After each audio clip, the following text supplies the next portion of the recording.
So the message that we're sharing is about the end of seeking.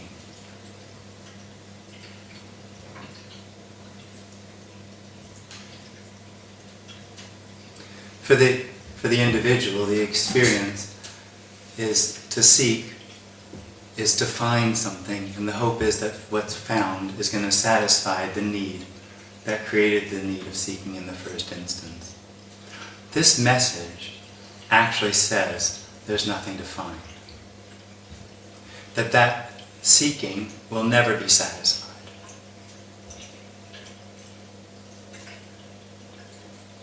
That seeking arises out of a misunderstanding. It's not a mental misunderstanding, it's a physical, mental misunderstanding. And that misunderstanding is, I am real.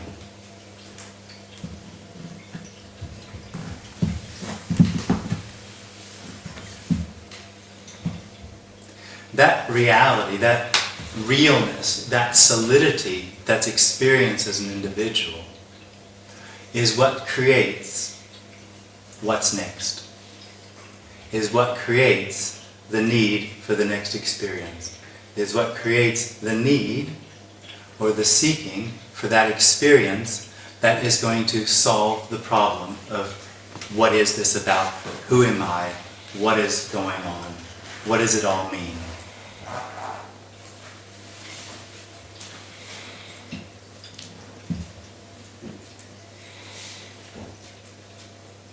What's being suggested is it doesn't mean anything.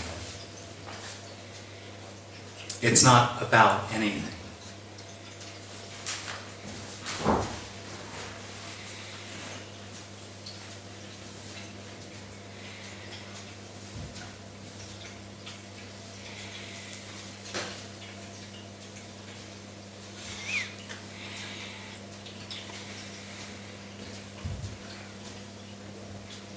The experience that I am real makes what is or what seems to be happening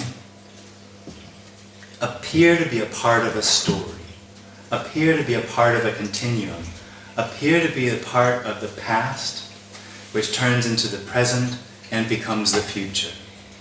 And because I made certain choices, this is the dream of the individual, because I made certain choices in the past, that's what's led to what is now. And if I make other certain choices, that will lead to something else in the future. And the hope are those personal choices, that free will, is going to lead to the end of seeking through finding.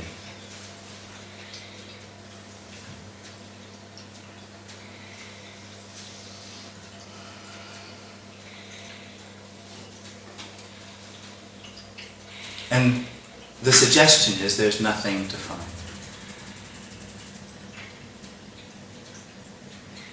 Because there's nothing missing. That whole experience of the past, present, and future, that whole experience, I am real, that whole experience of I'm seeking something that needs to happen or will happen to satisfy the need to know or to be or to have, is illusory. It's a dream. It's a psychosomatic misunderstanding.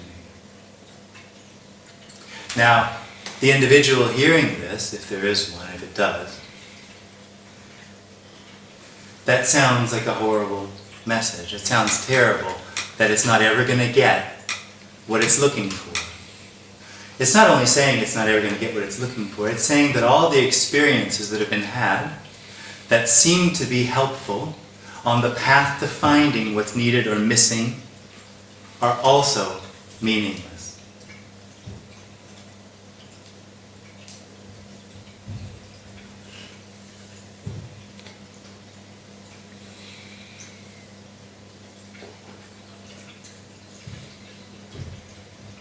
When that experience of being an individual stops happening, one could say dramatically that it dies, unravels, falls away.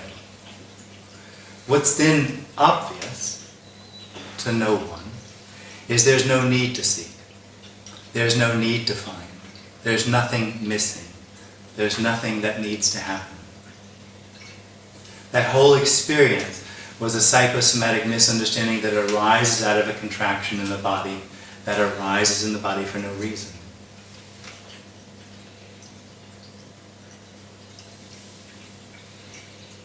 Now, the misunderstandings that the individual has about this message are endless. It is impossible to cover all the areas and explain all of the misunderstandings that the individual has about what's being said, because I can just hear the brains going when I say, this is it, or there's nothing to find. The individual feels like that will be something that's going to be found. At some point I will know there's nothing to find. At some point I will know what is all there is. At some point I will know what is already complete. That never, ever happens.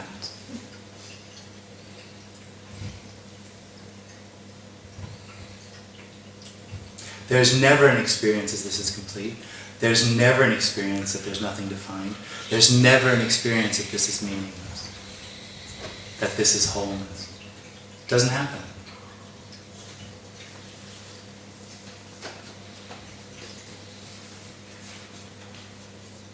What can happen is the experience of that need, that experience of being an individual, can fall away.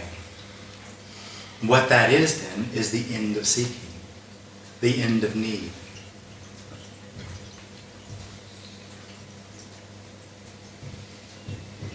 The end of the experience that there's something missing. And I have to do something about it. I have to be a better person. That stops. Now the individual will think, wow, I'm tortured. That's really uncomfortable seeking. That's really uncomfortable feeling like I'm not a good person. I want that to stop. And it thinks it'll feel good when it does. It doesn't. Because there's no one left to know. There's no one left to get. I'm no longer seeking. So this isn't sitting up here as an authority that knows something. There is absolutely no difference with anything. No difference with here and there. Nothing's been found here. There's nothing known here.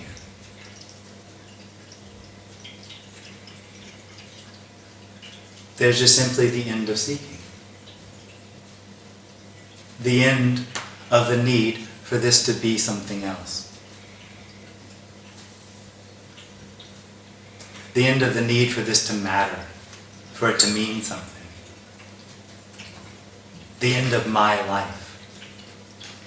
Again, that sounds dramatic. It's only dramatic in the imagination of the individual. It thinks it needs something dramatic to solve the immense problem that it experiences itself to be. Sorry, but that immense problem that the individual experiences out to be is arrogance. There's no immense problem. So nothing really needs to happen for the individual to fall away. There isn't an experience that's missing. There isn't an experience that needs to happen. The end of the individual isn't an experience.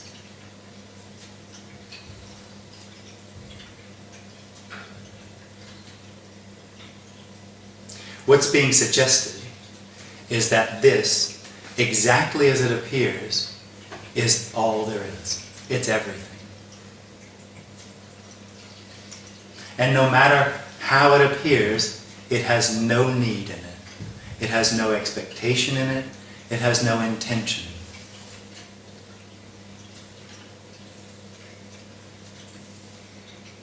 Now, that is absolute freedom. But no one gets that. No one gets it. So no one has it. No one holds on to it.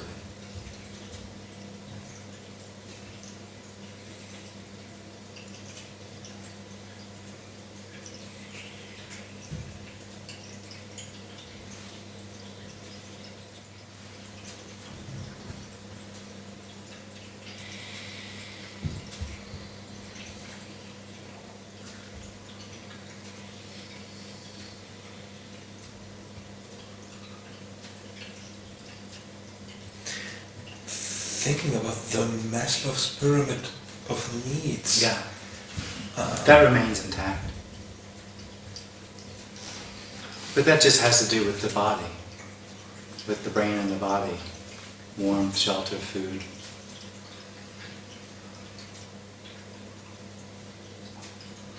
In his last years, he put one of the top, the Transcendence. It was his last years. It's not so used, not so common. You can agree with this. How do you say with this word? Transcendence, the last top. I don't know what he means by transcendence. I don't know as well.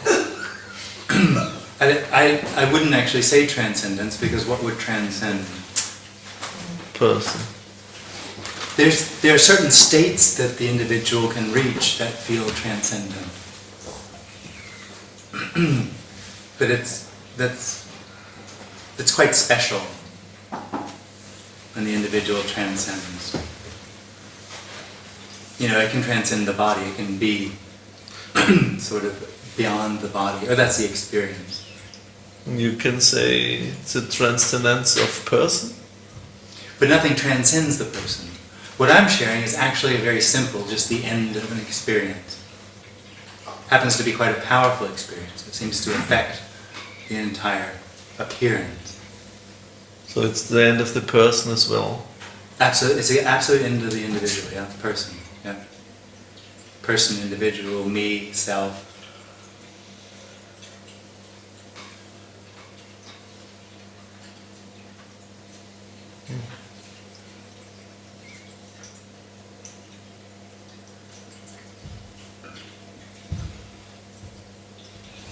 But the body doesn't need anybody in it for it to take care of itself.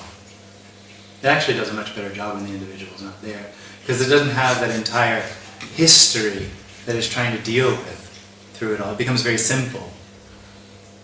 Isn't that a Zen thing? When you're hungry, eat. When you're tired, sleep.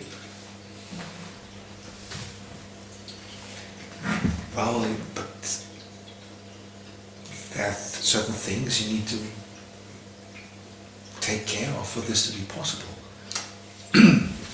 What the individual will never know is it's never done that. Its experiences it's done that. Its experiences that it has free will and choice. That has brought about what it feels is taking care of those issues. And what's the suggestion is it never has. And those things seem to work better when it's no longer there.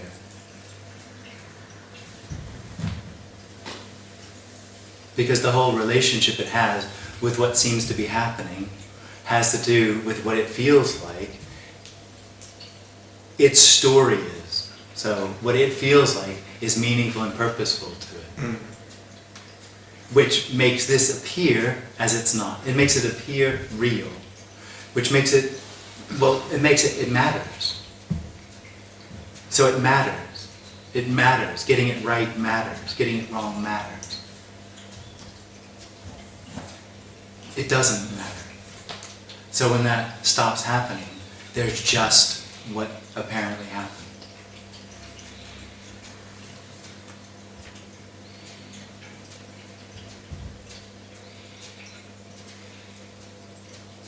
So what you're saying is that putting effort in order to maintain a personal narrative is hindering survival? In some ways, absolutely. Well, it makes it more challenging because there isn't an individual.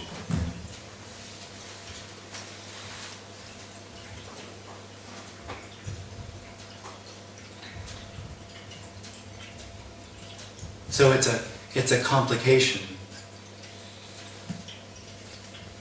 that has no reality. The complication is I'm real. My life has meaning and purpose. I need to live that life with that meaning and purpose, either finding it or living it. All of that has to do with the fulfillment or the seeking to find what it feels needs to be found, or feels is not okay with what is. That's a dream. That's a complete dream. It doesn't even happen. There isn't that real time for that to happen. See, it says, that experience says there's what is, and there's what should be. There is no what should be. There is only what is. And it has no need. It has no intention. It has no should be. This has no should be. This is already complete. It's already fulfilled. The individual will say, a sentence needs a beginning and an end. The reality is, it doesn't need any of it. Anywhere is complete. Anything that does or doesn't happen is that completeness appearing as what is.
What are thoughts?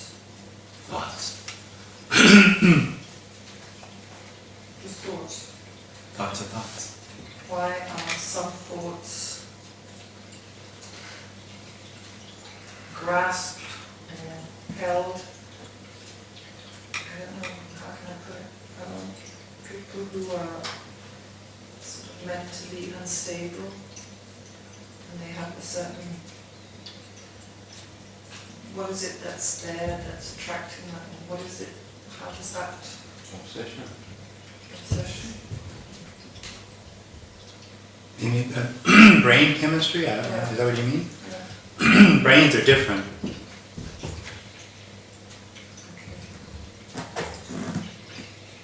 But what grasps the thought is the individual. Because it's seeking. So it sort of sifts through the thoughts and the feelings all the time, putting them into its sort of file cabinet of, this is my life.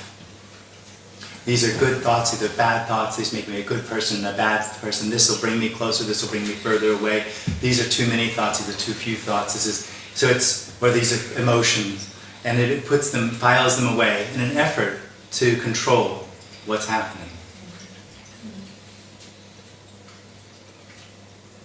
It's not just, it does more than that actually. It's putting them all in the right way in the story. Because what it's doing the entire time is understanding what this is. It's putting everything constantly in a context because it feels like it needs to know what's going on. Knowing is how it appears or experiences progressing through its story. So they're like stepping stones in the air. They're like they have no reality at all. So as long as it keeps moving, it feels like something and it has control. It refuses to acknowledge that it never works. That it's exhausted through effort and trying the whole time. It can't do that because it's looking at what it knows.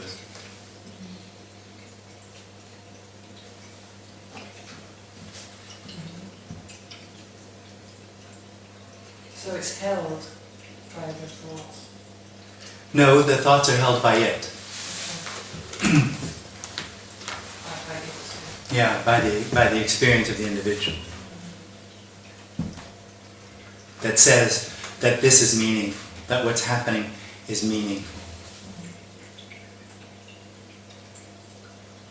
So my thoughts are meaningful.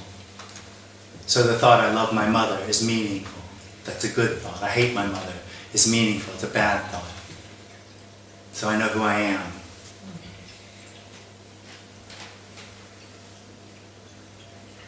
But we automatically don't want bad thoughts. Well, the individual, so I hate my mother isn't necessarily a bad thought. It's the individual that's trying, the straitjacket of the individual that feels like it has to be a good person to find what it thinks it's missing. Okay, so always this good aspect of trying. Well, that's the experience. Yeah. It's terrified of being ostracized or disliked.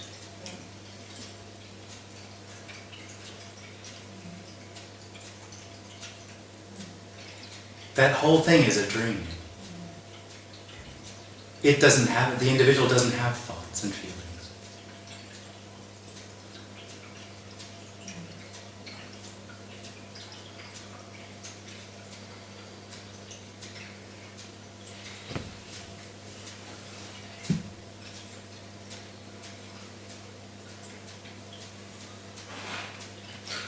What do you mean with the individual doesn't have thoughts and feelings? The individual Doesn't have thoughts and feelings. Thoughts and feelings just arise. The okay. individual doesn't. It doesn't have it. It has. The individual is not the creator of anything. It's a reaction. It's just a reaction, an endless reaction. Experiencing itself or hoping to be a cause. It's not. It's like a leaf in the wind going, I'm in control.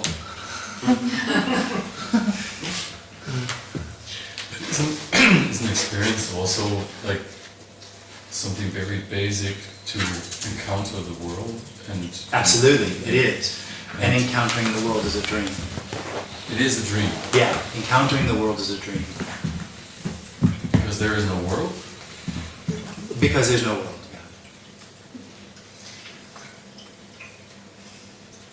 Could you elaborate on that? This is all there is. Where's the world? The individual has the experience that there's all this stuff going on and it's complicated and then sometimes it's good and sometimes it's bad and there's all these things that need to be done to try to put it together again. That's a dream. But I mean, this depends on how you define world. I mean, we obviously sit in a room where certain stuff is, isn't it? This? Yeah. Well, apparently, yeah. If you call this the world, then there is a world. If you want to call what is the world, then we can just say this is the world. All there is the world.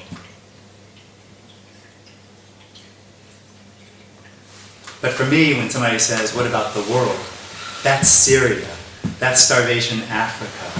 That's the demonstration in the first district. That's everything that's going on outside, which seems to be somehow out of balance and needs me to put it back into place, even if that's just by having beliefs and opinions about what it is. And that whole thing is a dream. Well, let's say there is only what's happening. Let's say if you were able to detach experience from meaning, what about leaving meaningfulness behind? Yeah. Or aside? What about experience then? Well, it depends what you mean by experience. Because experience for the individual, the problem for the individual, is that it's real. It means something. There's no way to separate that out. When the individual dies, there's apparent experience. There's apparent happening, but it has no meaning. That need to put it in order, that need to know what it is, that need to understand it, doesn't arise anymore.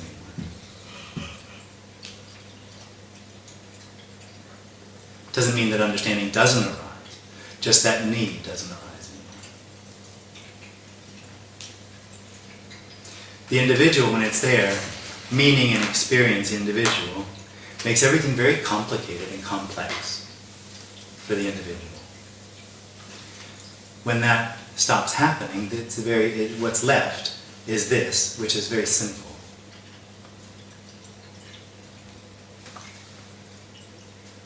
Which then is pure experience without any sort of attachment. Attachment I wouldn't say, and I wouldn't say pure experience. It's just, it doesn't hold, the individual is a solidity. It feels real. So it makes everything else, experience, feel real. And there's no way to get meaning out of that. So when the individual is no longer there, there's just what appears. And if you call it an experience, then it's an experience. But it's not an experience for anyone.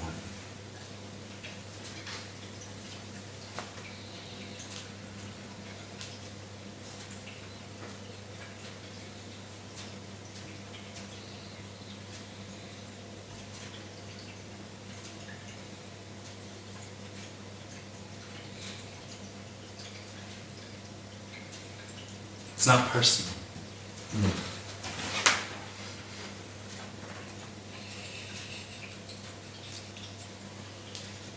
So you would also say that the war in Syria is not real. No. It's not, and it's also not worthwhile to feel the need to do something about it. No. No, I wouldn't say that.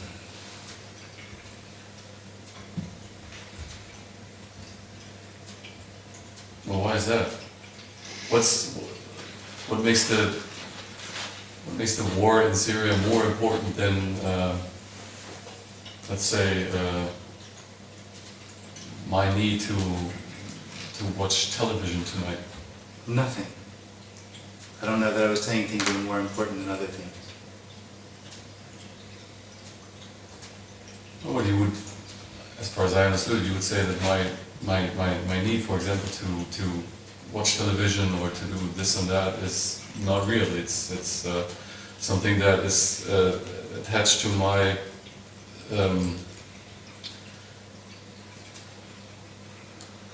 non-existent individuality. Absolutely.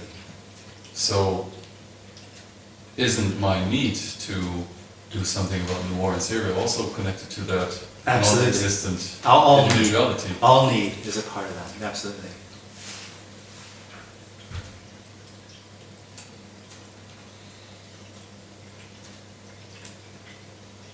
All seeking, which comes out of the experience that what is somehow incomplete, wrong, not whole, not in balance, comes from the individual.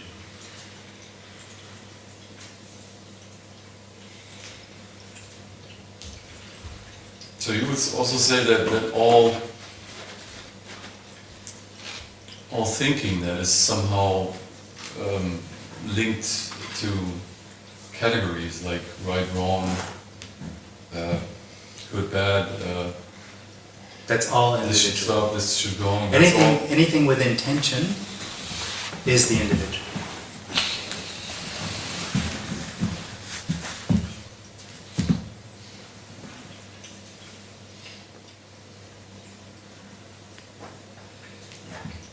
It seems to be always, there's always intention, like for the development to continue, for everything to go better and better. The individual cannot imagine what it's like without an individual. It thinks it knows. It thinks it knows that what's being said is that if there's no intention, no one will go and help anybody in Syria. No one will go and watch TV. No one will do whatever, and that's not what's being suggested. There's a solidity or a realness about these experiences that comes from the psychosomatic misunderstanding of the individual. But what's left when there's no individual is impossible to describe.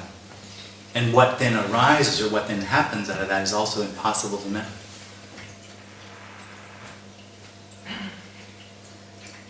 It's only the individual that wants to put that need into a construct of morals, good, bad, and right and wrong. I'm doing it. And that's all attached, all a part of the experience of the individual, that there's something missing, that something needs to be set right. And the individual will say that has to do with the world that's out of balance. And I'm here to make that better. I'm here, and through making it better, I am a good person, and that will fulfill me in some way. That's all a dream. There's nothing that needs to happen.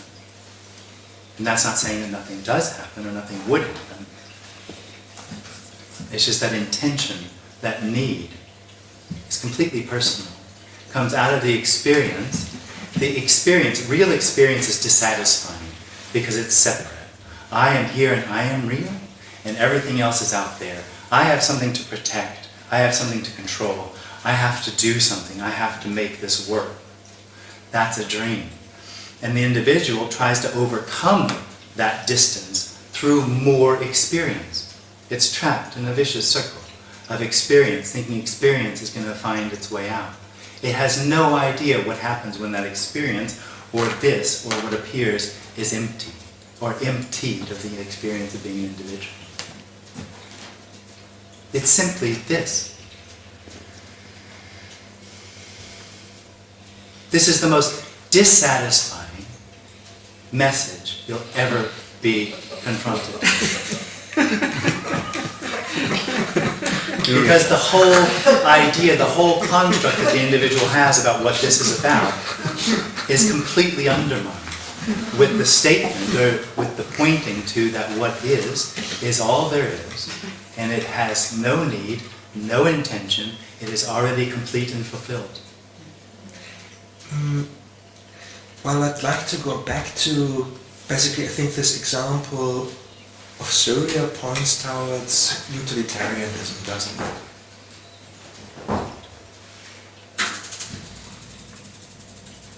And if I'm as part of a society... But you're not.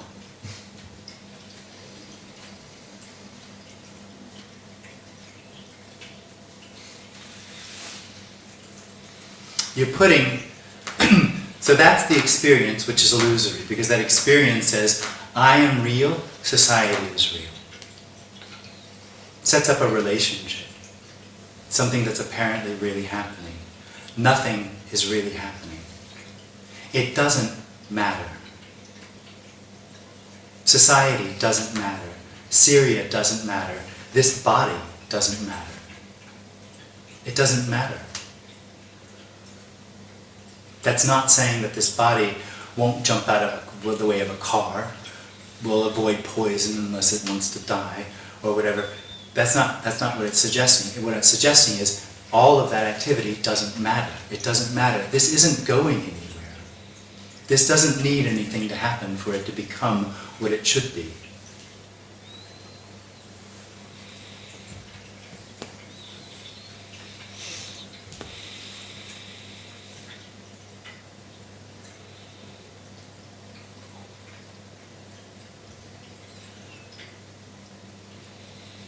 One thing is obvious. The individual does not want to hear this. It will do, no matter what it says, it will do anything and everything to avoid it.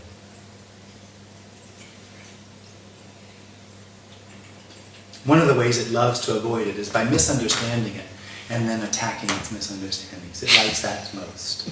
That's its favorite.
But there is no individual. Nope. So how do we attack it? Well, there's apparently one. There is one until there isn't one. And then there never was one. So we're not at fault. No, absolutely not. And it is also wholeness attacking what is. Why not? It's wholeness attacking what is. Absolutely, it's wholeness attacking, undermining what is. But why would it do that? Well, the last thing it wants is to what is to it, and as it is death to the individual. It has no position in what is.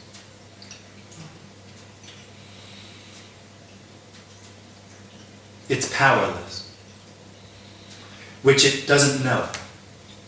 It's completely powerless to affect an outcome that it's looking for. It's completely powerless. It has no hope of ever finding what it's looking for. It keeps trying. But that's, as you rightly point out, that's not personal. That's just a function of the individual. Just like survival, it will do anything to survive, which is why it attacks this message like it does, through misunderstanding. It's one of the ways. Because it wants to survive. What's being shared here is truly death to it. But it's wholeness. There is only wholeness. The attacking what is, the attacking the message, what is, all of it. The war in Syria, it's all wholeness.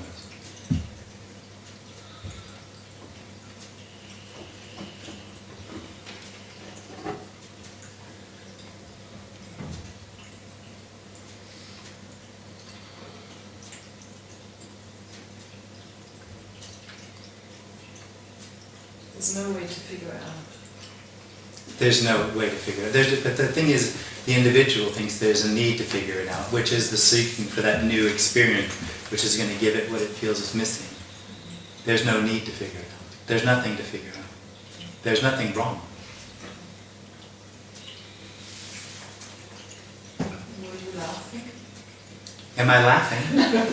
I mean, when that realization, were you laughing? I mean, wasn't it like, wow? I mean, I can imagine. It's not really a realization. What the best I can do to explain it is the experience. There's certain experiences of the individual that fall away that sort of reveal what is already, but it's not an experience. The experience falls away, and it's that apparent movement of something ending, which never happened, which reveals sort of aspects of what this is.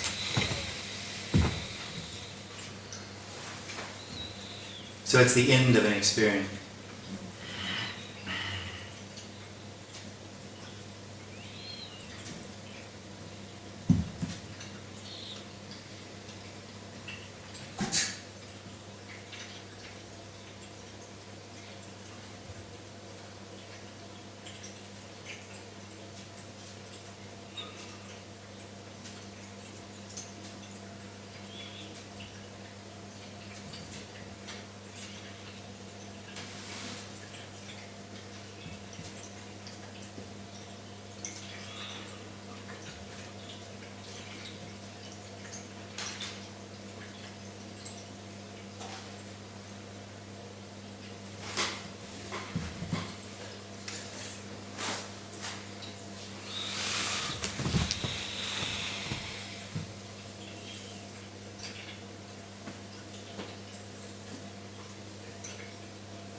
So you really would say you don't have experiences anymore?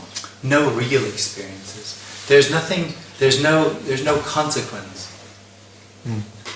But you have experiences. Well, you can't say you have experience. If there's an individual, experience is then real, meaning it has meaning and purpose.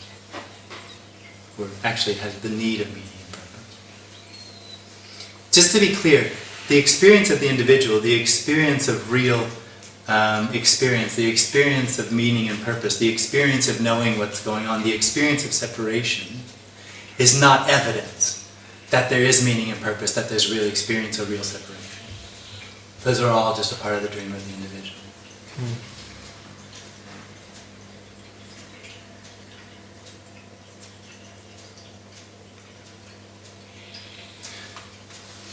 It is impossible to describe what it is, what's left when there's no one left.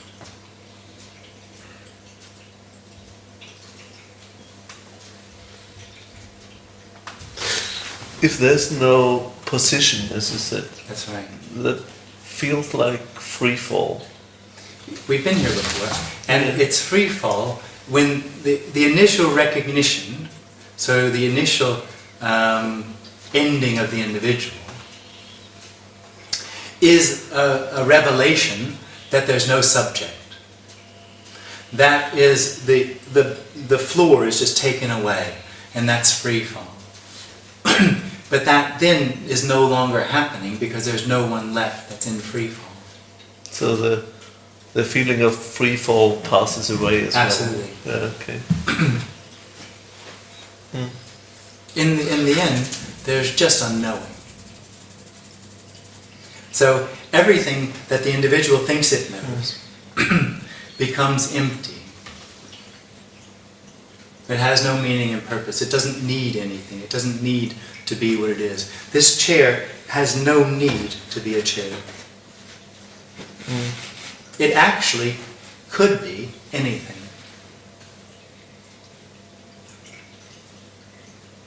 In the sense of it being absolute freedom, appearing as a chair.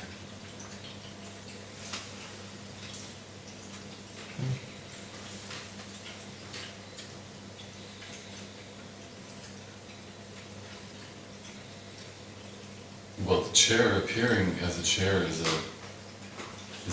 the result of. No, it's not, and it's not.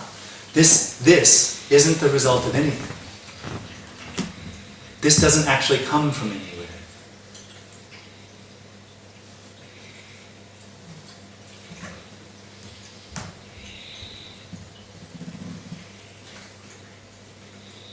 Doesn't sit well, does it? No, I was about to say that the chair appearing as a chair is a result of our preconceptions. Right. That's not true. That's not true. No. This doesn't need any preconceptions. What is doesn't need any preconceptions. Doesn't need any conception at all. And that's exactly what it's saying the entire time. That's pretty much all it's saying, is there's no need of anything. This is already what is. This is already whole or complete or fulfilled. This is absolutely more perfectly what's looked for than the individual could ever imagine. Yeah. But still, I mean, as you said, this chair could be anything. Could be anything. Not as Could be potential. anything. Not as potential. Not as something in time. But that it has no need to be what it is.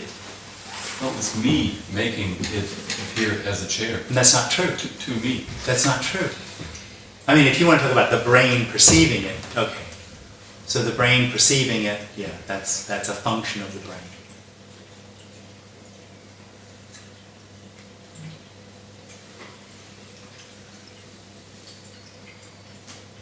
So if you take away the function of the brain, Well, who knows? You'd need somebody without a brain to tell you what that's like. I haven't heard any reports yet. I mean, the brain is obviously what perceives yeah. as a function. And it also apparently has a position, the brain. That's why food gets into this mouth and not into that mouth all the time.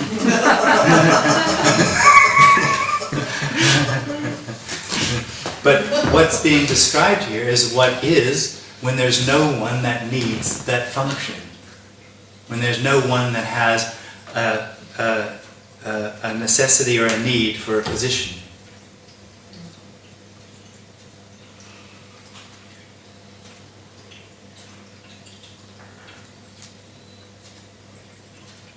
Possible to imagine. Totally.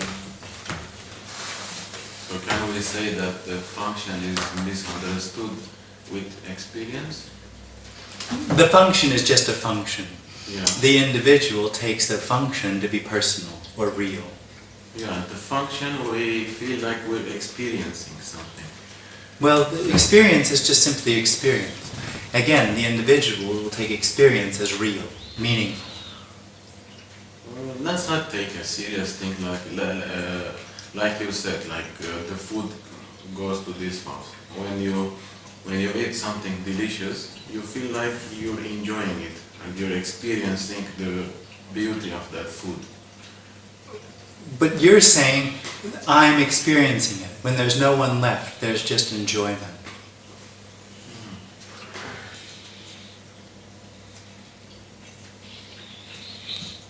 What's the suggestion here is that there's sometimes in some bodies the arising of the experience of an I, of a me, of a person, which said, this is my body, this is my life, and with that comes the need for meaning and purpose. It's immediate.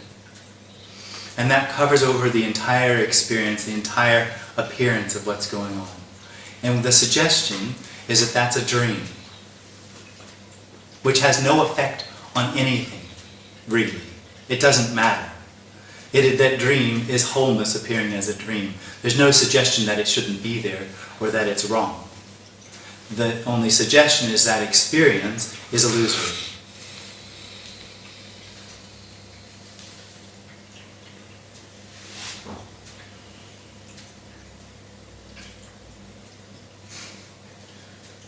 And if there's no one to sit on chairs, there can't be any chairs. That's what the individual thinks. Because it thinks it's in control. It thinks it actually has its own reality. It doesn't. It's a dream. When there's no one, then there's just sitting on chairs. There's just Sitting on chairs.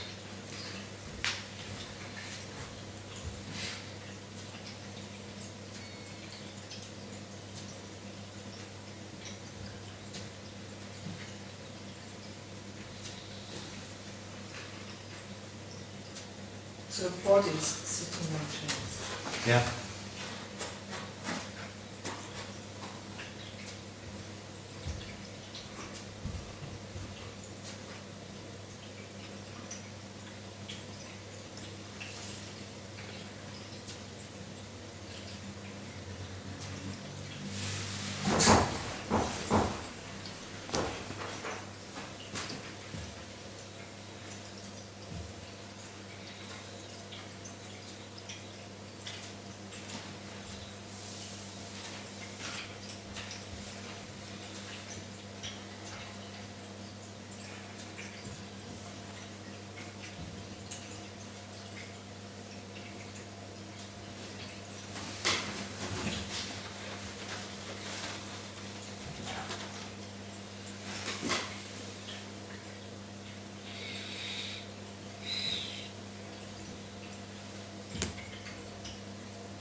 Yeah, why is this psychosomatic Misunderstanding. happening? Is it just like There's no reason.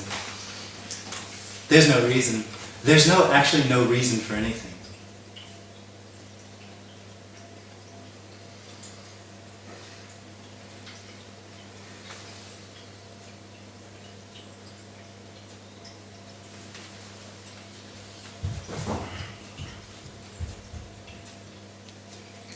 Which means there has been a big bang at some point, and since it has been like some sort of a molecular unfolding ever since, or? Well, I mean, if you want to talk about the dream, the story, apparently, funny enough, life only appears when there's a complexity of proteins that come together. Isn't it funny? It's just a complexity that suddenly then appears to be alive. And in the human body, obviously, the brain is complex enough to be able to abstract the experience of being an individual.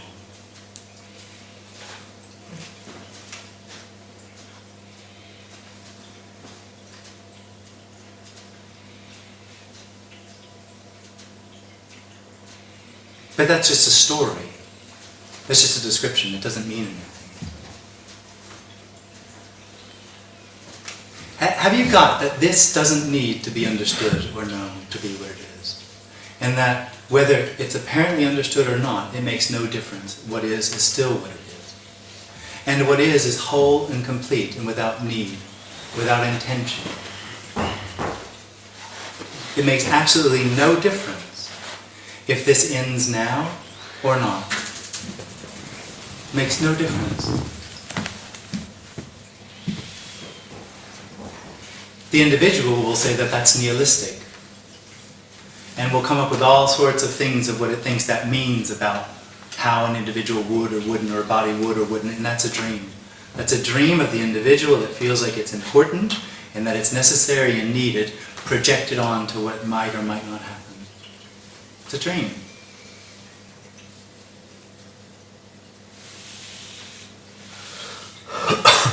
I mean, logically, the individual cannot prove its own existence. If you think of what an individual is, or any experience is the subject-object. To know anything, there has to be a subject and an object for anything to be known. That's what knowing is about. That's the reason when it's talked about non-dualism, it's talked about unknowing. So, the individual experiences itself as real. What is the individual when there's no object? What is the individual? Who could know the individual? Who could know or be or understand the subject that has no object? That's just a mind fuck, but it points out the limited nature of the individual and what it thinks it knows. So it doesn't even know it is, but it builds on top of that experience, apparent experience, that it's real, and creates this entire world, apparent, dream world of what it knows. What's right and wrong, good and bad, the conceptual ideas that create the chair and all of that, the dream. Whereas it can't even find itself. Who would know what the individual is? Where's the object or the subject to know the subject? It's just a dream. There's no real subject. There's no real object. There is simply what appears.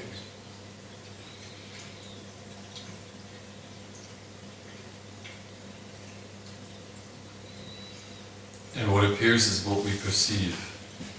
What appears is just simply what seems to be happening. And we don't really get behind these appearances. There's no we. There's no we, okay, yeah. Well, I mean, there's not even an I. yeah. So then there's also no behind. There's absolutely. But the individual lives in behind. The individual experiences something behind everything, a solidity, a reality behind everything. But behind and before or in front of is the whole. Isn't that a manufactured difference? No. When there's nothing behind or no individual inside, it's recognized that what's before, as you said, is complete emptiness.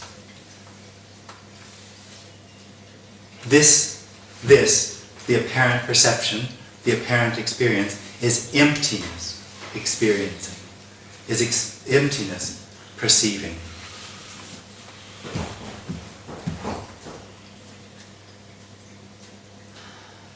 The individual says, this is something, because it is something. It relates to it.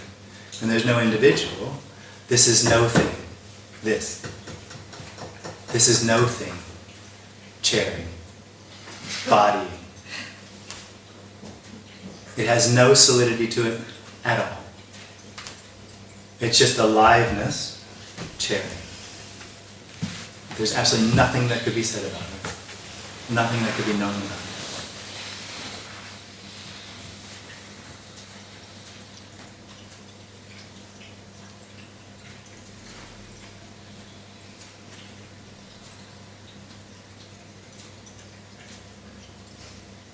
Do you put any effort into living in this dream?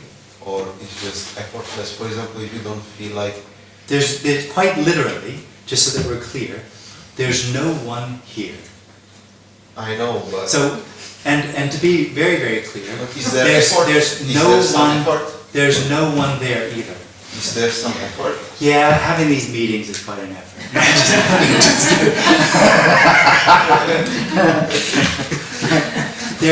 I mean, I don't know what you mean by effort. It's funny, somebody asked me last time about trying, if there's trying left. There's no trying with that. The individual is like teeth, like a huge mouth, trying to catch on to what it thinks it needs to do, what it needs to know, looking for desperately for what it thinks is missing. When that stops happening, and it's do what it wants through this effort is to find this. So, can effort arise in this? Apparently, anything can arise in this. But it won't be an effort of this, of needing to find something. It won't be the effort of trying to make sense out of life. But this is supposed to write a book, and this finds that very effortful.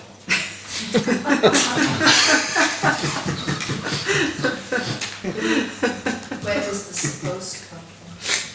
Yeah, well, other people actually, funny enough. It doesn't happen to arise here. So other people do make a difference. Well, obviously not. It's been 3 years, there's no book.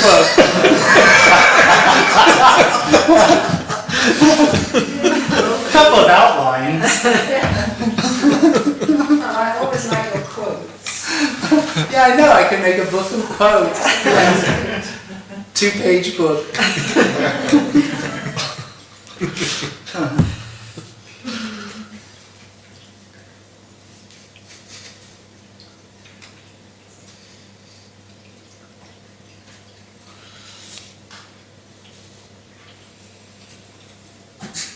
I'd have to say in that sense that we're talking about there's no effort.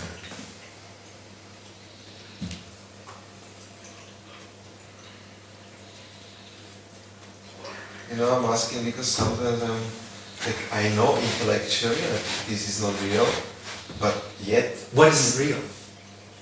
like the individual. You don't know that. You don't know that. I don't know that.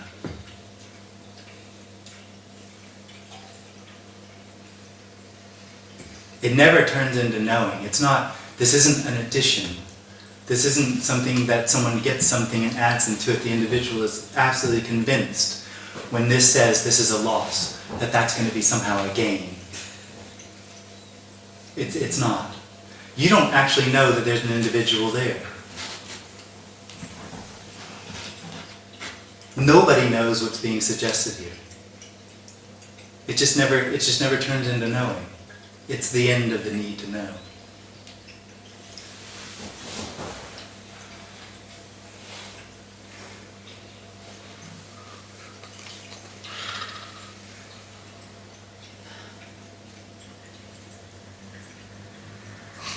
Knowing is like something that you would carry with you.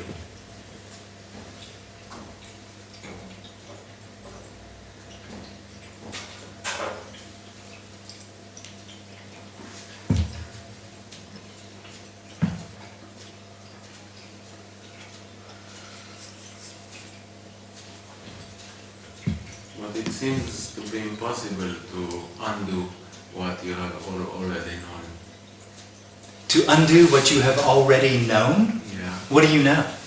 What are you talking Like about? whatever you learned, or things that you even... Well, 2 plus 2 is fine. That's not what we're talking about. But that 2 plus 2 is meaningful and purposeful. That's the knowing that I'm talking about, that then falls away. So, the meaningfulness. The meaningful, yeah. Well, knowing I exist, knowing that this is real, knowing that this is the result of what came before, that whole experience of knowing.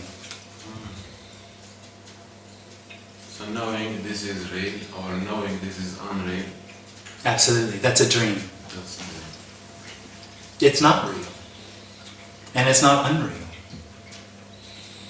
when you say like everything is real and unreal. I never say that, but yeah, other people do, I know. Nice. That. Did I? Alright. Not today, but Yeah, that's what this is, real and unreal.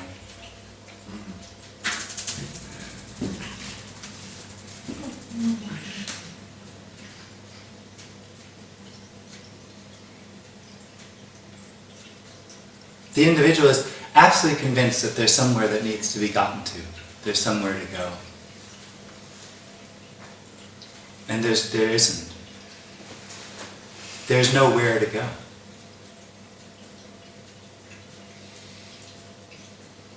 But the knowledge that 2 and 2 is 4 is practical. Yeah.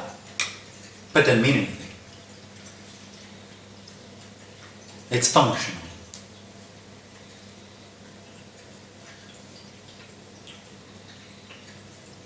But it has nothing to say about what life's about or what I am.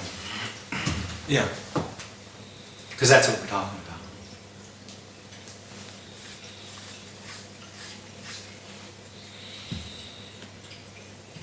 But it's more complex than this, because it goes unconscious, like unconsciously we know things that not even we're not aware of, like it's in the unconscious. But when you say you know things, what gets hidden when there's an individual is that knowledge is unknowing appearing as that, is no thing appearing as that.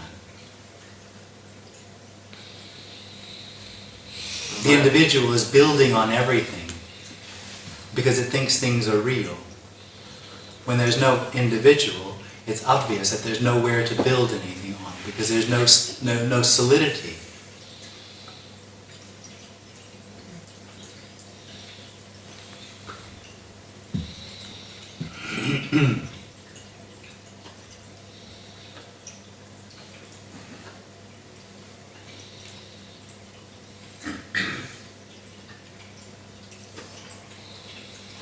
We're talking about something really very, very simple.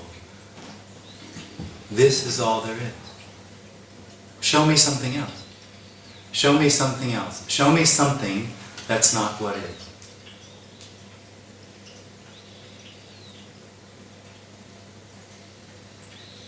There's no separation. There's nothing else. So what we have clear, the individual can't find itself, can't know itself. So it isn't what it says it is. And there's nothing other than what is, because no one can show it.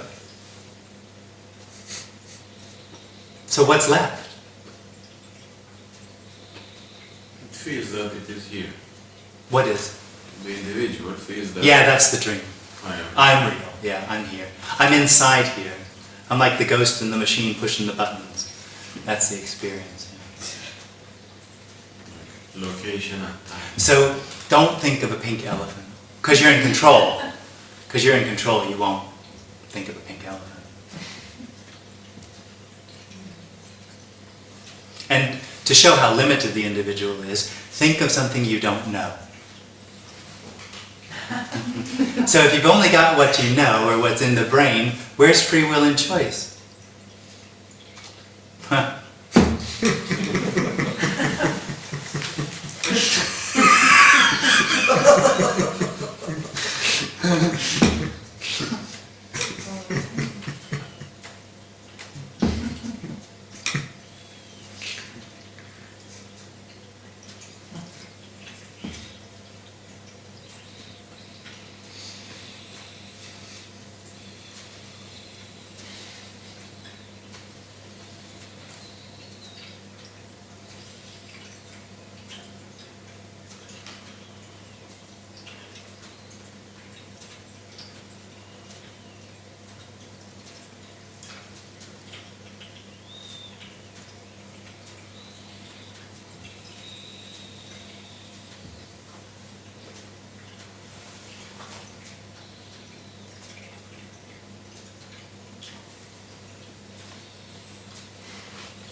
What is the drive for the body to move without the story, without... Survival. It's just part of the mechanism. It will try to survive. And just as it will try to have good experiences and avoid bad experiences. It just doesn't have that in it. That need. It'll do that naturally. So it won't, does want to experience like positive sensations, Totally. but it's not attached to it, right? I wouldn't, for me, the end of the individual is actually the absolute opposite of detachment. There is then no longer a separation between what appears and the individual. There is only what appears. So if there's anger, sadness, happiness, and joy, there's no detachment to that at all. It's absolutely all there is. When anger arises, that's all there is. There's no detachment. The individual, it seems to me, and that's where a lot of these religious teachings come from, or spiritual teachings, is that the thoughts and the feelings are what bother or torture the individual most, and it feels like if it can separate from those, it will feel better. And you can do that. You can detach from thoughts and feelings. And when you do, one of the realizations is, I've never had a thought. They just arise, the I attaches it to.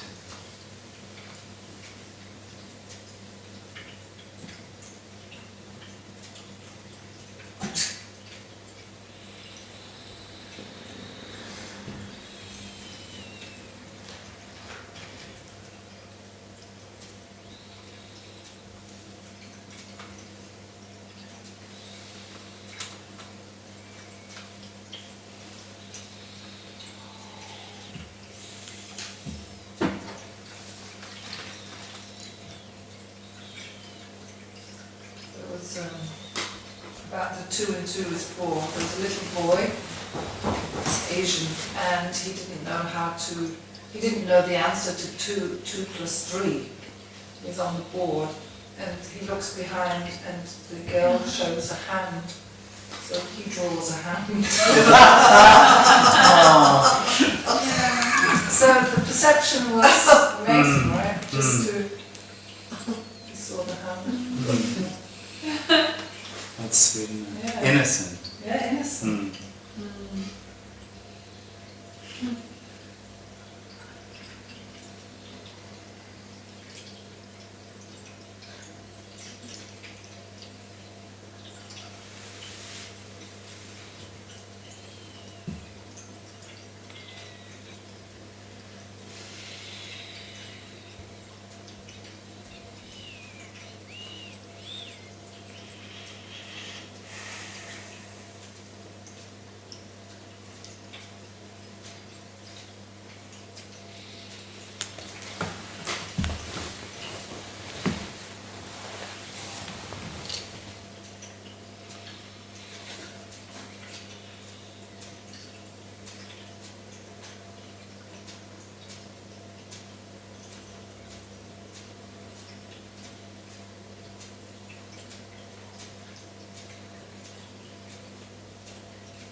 Time flies when you're having fun, huh?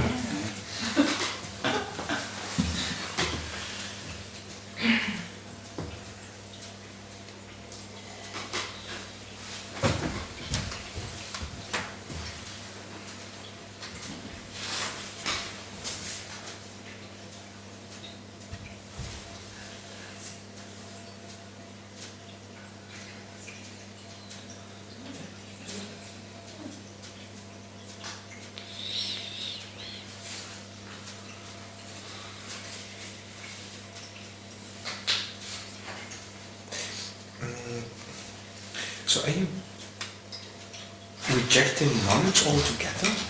No, just saying it's empty. It doesn't mean anything. Knowing Bell's theorem of whether there's a superposition or faster than light information that informs two entangled neutrons of what the other has done is just that, just information. It doesn't mean anything. But it's fun.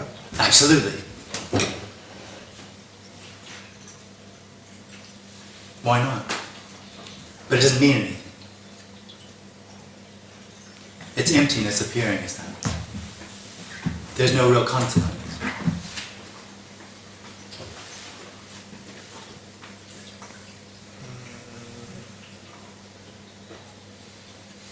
Well, in terms of technology, there are consequences. Apparently, yeah. Apparently, yeah.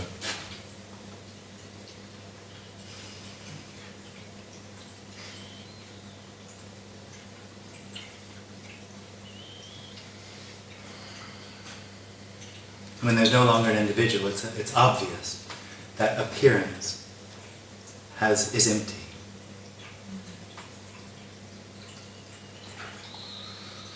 It doesn't matter.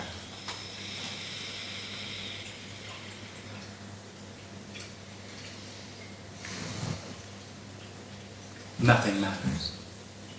And this is nothing mattering. Thank you. Thank you.